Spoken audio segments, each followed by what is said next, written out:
Alors, est-ce que ça veut dire que ça revient moins cher dans la réalisation d'un bâtiment avec ces matériaux plutôt qu'avec uniquement du ciment et à peu près à combien % d'économie?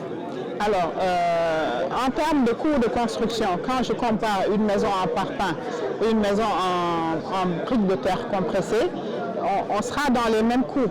Mais le bénéfice, ça va être en long terme. Ça veut dire qu'aujourd'hui, vous allez économiser en climatisation, en énergie. Au lieu d'utiliser des climatiseurs, vous n'allez pas en utiliser. Et donc, du coup, ça va être bénéfique dans le long terme.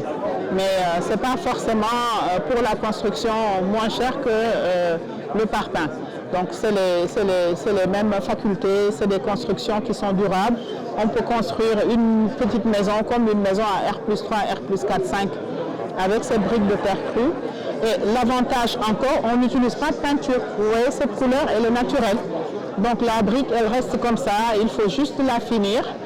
Et on n'a pas besoin de peinture, on n'a pas besoin de remettre du ciment par-dessus. Et tout ça, finalement, c'est des économies que vous allez faire dans la construction.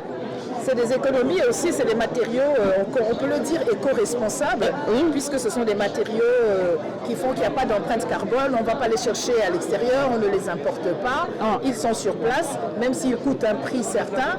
Et comme vous l'avez si bien dit, on économise sur la climatisation, l'électricité et surtout le plaisir du rafraîchissement. Donc voilà, la latérite, c'est un matériau que nous voulons vous recommander selon là où vous le trouvez.